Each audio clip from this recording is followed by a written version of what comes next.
पर अनुराग भदौरिया, यही तो प्रजातंत्र का तकाजा है। Democracy is about numbers.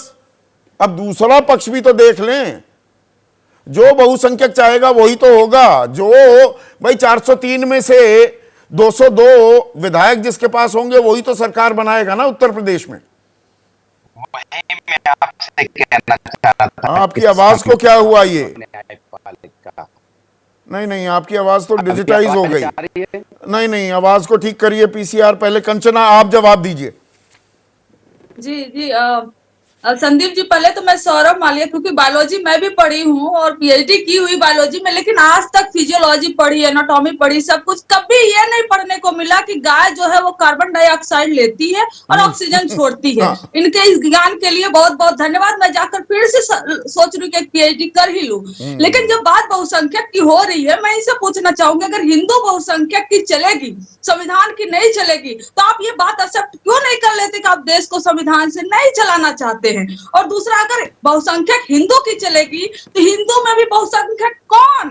फिर से कल ओबीसी एससी एसटी कहेंगे भाई बहुसंख्यक हम हैं, हमारे मर्जी से चलेगी। आप चिल्लाते हो कि हम 80 करोड़ को राशन फ्री में देते हैं, 80 करोड़ लोग कल का कहेंगे बहुसंख्यक हम हैं, देश हमारे हिसाब से चलेगी, हमारे कानून से चलेगा। और कल के बहुसंख्यक कहेंगे कि हम टैक्स नहीं भरेंगे, हमारी मर्जी से हम टैक्स नहीं भरेंगे, तो क्या आप उनको एग्जेम्प्ट कर दोगे, उनको छोड़ दोगे? कल को कहेंगे हम ईएमआई नहीं भरेंगे, उनको छोड़ दोगे आप किसान 11 करोड़ से ज्यादा इस देश में किसान है, 50-50 मेल और फीमेल है, वहां पर कैसे कौन सा प्रिंसिपल आप लागू करोगे? ओबीसी में तमाम छोटी छोटी जातियां, अगर कल का यादव कहे कि ओबीसी में भी तो बहुसंख्यक हम हैं, कुशवाहा कहे, कुर्मी कहे बहुसंख्यक हम है, देश हमारे हिसाब से चलेगा, तो आप कैसे इसको डिवाइड करोगे? डिवीजन तो आप तो डिवाइड तो आप कर रही थी कंचना। डिवाइड एंड रूल वाली पॉलिसी तो आप लोगों ने बहुत सालों तक की ना। एमवाई एक अपना समीकरण बनाकर मुस्लिम यादव, आप भी 15 साल तक सत्ता सुख भोग कर गए ना।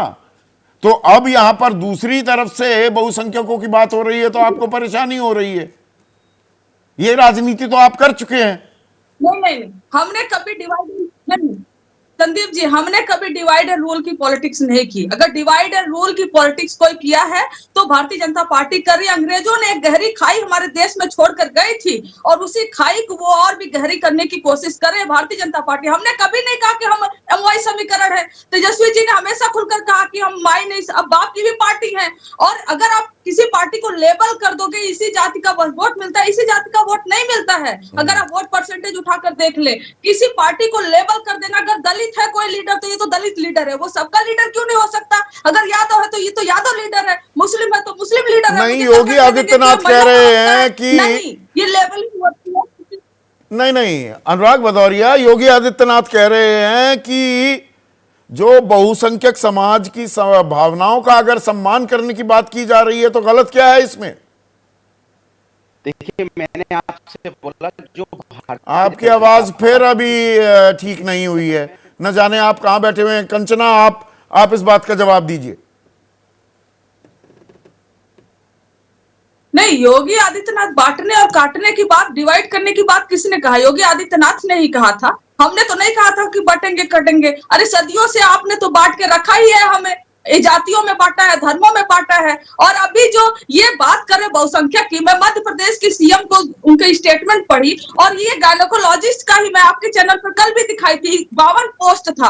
और पता है जो अपर का जो यूआर सीट है ना, किसी को 75 नंबर से कम नहीं मिला है, लेकिन जहां से ओबीसी शुरू होता है वहां से 50 से कम नंबर मिला है। ऐसे मार्किंग की गई है। जहां से दलित शुरू होता है वहां 40 से कम मार्किंग की गई है। खुलेआम आप डिवाइड कर रहे हो, आप वर्ड व्यवस्था जो है उसको उसी हिसाब से मार्किंग कर रहे हो। पर निर्मल कुमार हैं हमारे दर्शक, एक सेकेंड, कंचना सिरमौर हिमाचल प्रदेश से हैं।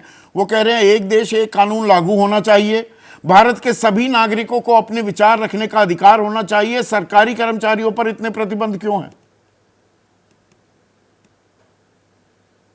नहीं, सरकारी कर्मचारियों पर प्रतिबंध अभी भारतीय जनता पार्टी केंद्र की सरकार ने हटाया। उनको ये कहा कि आरएसएस जो है, अब कोई भी सिविल सर्वेंट हो, अधिकारी हो, आरएसएस ज्वाइन कर सकता है। और इसी प्रतिबंध जो था उसको हटाते ही आप जो लेजिस्लेटिव, एग्जीक्यूटिव और जुडिशरी की पावर को जो सेपरेट होने की बात कर रहे हैं वहीं पर खत्म हो जाता है। क्योंकि आरएसएस कोई कल्चरल ऑर्गेनाइजेशन तो है नहीं, वो एक पॉलिटिकल विंग है और पॉलिटिकल काम करती है, खुले में करती है, सरकार बनवाती है, एजेंडा चलाती है। और ऐसे में अगर आरएसएस अधिकारी ज्वाइन करने लगेंगे, अगर बीएचपी विश्व हिंदू परिषद जो है एक जस्टिस जाकर ज्वाइन करने लगेंगे, तो हमारा सेपरेशन ऑफ पावर है ही कहां पर? कल का वो लोकसभा चुनाव लड़ेंगे, बस एक भाषण देना है, रविंद्र नागुल मुख्यमंत्री हैं सपोर्ट में जबलपुर आ जाएंगे और वासी, फिर उनको चुनाव का टिकट वो कह रहे हैं कि जस्टिस शेखर यादव का 2027 में बीजेपी की तरफ से टिकट पक्का।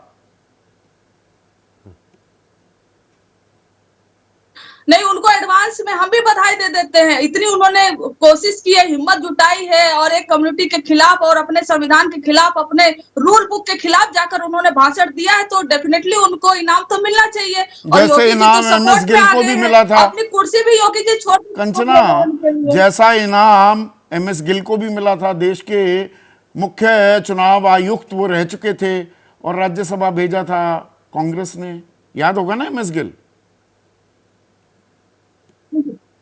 देखिए, हमें जैसे अभी यहाँ पर एनडीए के और प्रवक्ता है, वो भारतीय जनता पार्टी के तमाम गलत कार्यों का सपोर्ट करते हैं, हम नहीं करते हैं। जो गलत है, अगर कांग्रेस गलत कर रही थी तो हमने उसको खुलकर उसके खिलाफ बोला था और आज भी बोलेंगे अगर कांग्रेस कुछ गलत करेगी। लेकिन इसका कतई मतलब ये नहीं होता है कि बीजेपी कुछ गलत करे तो हम इसलिए चुप हो जाए क्योंकि कांग्रेस भी एक जमाने पर इमरजेंसी लगाई थी। आज की इमरजेंसी पर हम बात नहीं